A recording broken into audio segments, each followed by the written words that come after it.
कभी सोचा है कि हमारे नक्शों पर कुछ जगहें ऐसी भी हैं जिनकी हकीकत कोई नहीं जानता। आज हम ऐसी ही कुछ पुरस्कार जगहों की कहानियां सुनेंगे, वो कहानियां जो साइंसदानों को भी चकरा देती हैं। लेकिन सबसे अजीब बात क्या हो सकती है? यही ना कि नक्शे पर एक जगह मौजूद हो, वहां पहुंचें और वो हो ही नहीं। चले, ऐसे ही एक गायब हो जाने वाले जजीरे की कहानी से शुरू करते हैं।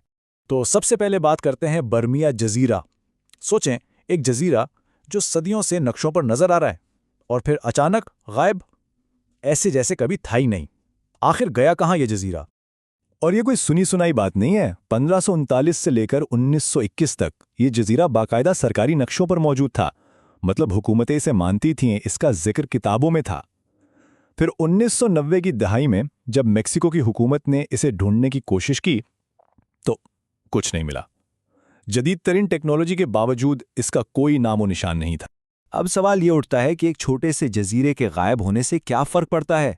फर्क पड़ता है, और वो भी खरबों डॉलर का। इस जजीरे की मौजूदगी मेक्सिको को खलीज मेक्सिको में तेल निकालने के बहुत बड़े हुकूक दिला सकती थी। यानी ये सिर्फ एक जमीन का टुकड़ा नहीं था, ये एक बहुत बड़ी जियोपॉलिटिकल गेम का हिस्सा था। तो फिर हुआ क्या? दो बड़ी थ्योरीज हैं। एक तो है सनसनीखेज साजिशी कहानी कि CIA ने इसे उड़ा दिया ताकि अमेरिका को तेल की डील में फायदा हो, और इस कहानी को मजीद हवा तब मिली जब इस जजीरे की बात करने वाले एक मैक्सिकन सेनेटर की मौत भी पुरस्कार हालात में हो गई। दूसरी तरफ एक सादा सी वजाहत है कि शायद ये सदियों पुरानी एक गलती थी, एक नक्शा नवीस ने गलती से बना दिया और बाकी सब उसकी नकल करते रहे। सच क्या है, कोई नहीं जानता। खैर, एक गायब होते जजीरे से अब चलते हैं स्कॉटलैंड, एक ऐसे पुल की तरफ जहां मौत खुद दावत देती है। नाम है ओवरटोन ब्रिज, और यहां जो हो रहा है वो वाकई समझ से बाहर है। जरा तसव्वुर करें, पिछले इसी सालों में सैकड़ों कुत्तों ने इस पुल से छलांग लगा दी है, और ये कोई छोटी मोटी छलांग नहीं, सीधा मौत के मुंह में। लेकिन सबसे ज्यादा परेशान करने वाली बात पता है क्या है? जो कुत्ते किसी तरह बच जाते हैं वो वापस आके दोबारा छलांग लगाने की कोशिश करते हैं। आखिर इस पुल में ऐसा क्या है?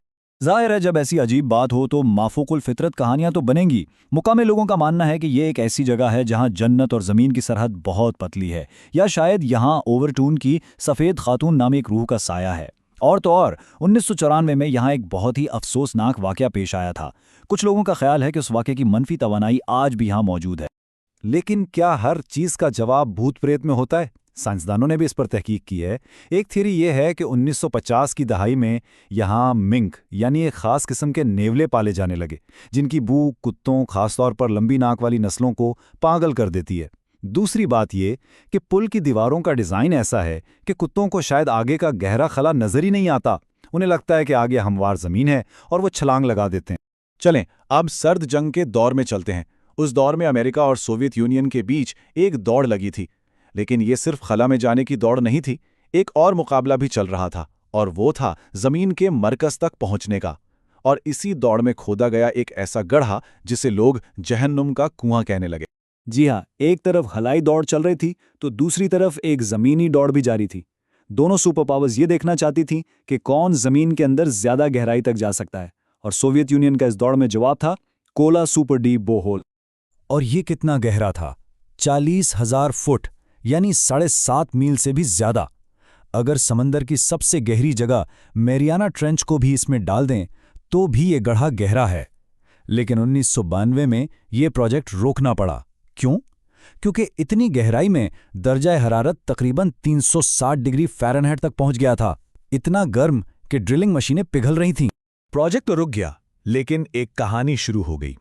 1980 की दहाई के आखिर में एक अफवाह फैली कि जब साइंसदानों ने इस गड्ढे में माइक्रोफोन डाला तो उन्हें नीचे से हजारों लोगों की अजियतनाक चीखें सुनाई दी। लोगों ने कहना शुरू कर दिया कि उन्होंने जहन्नुम का दरवाज़ा खोद लिया है। लेकिन क्या ये सच था? बिल्कुल नहीं। बाद में पता चला कि ये आवाज़ें असल में 1972 की एक हॉरर फिल्म बैरन ब्लड के साउंड इफ़ेक्ट्स थे। किसी ने मजाक में इस ऑडियो को फैला दिया था और वो वायरल हो गई। ये इस बात की बेहतरीन मिसाल है कि कैसे एक झूठी खबर भी लोगों के तखय्युल पर कब्जा कर सकती है। अब हम चलते हैं अपनी आखिरी मंजिल की तरफ, साइबेरिया के गहरे वीरान जंगलों में।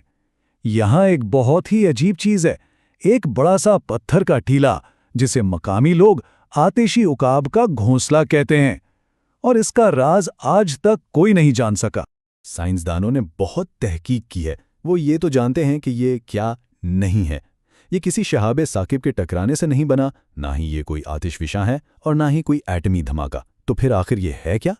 जो मुमकिन जवाबात बचते हैं वो और भी अजीब हैं। क्या ये किसी यूएफओ के उतरने की जगह है या कोई नामालूम कुदरती अमल?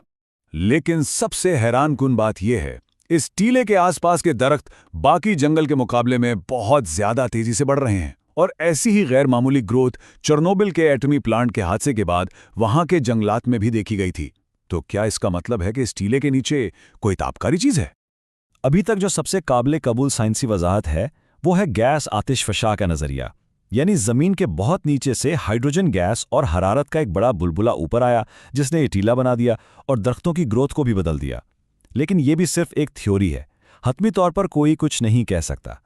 तो एक गायब जजीरा, एक पुरअसरार पुल, जहन्नुम का कुआं और साइबेरिया का एक मुअम्मा, ये सारी कहानियां हमें एक ही सवाल की तरफ ले जाती हैं। आज जब हमारे पास इतनी मालूमात हैं, हर चीज़ हमारी उंगलियों पर है, फिर भी हम इन अनसुलझी कहानियों की तरफ क्यों खींचते हैं?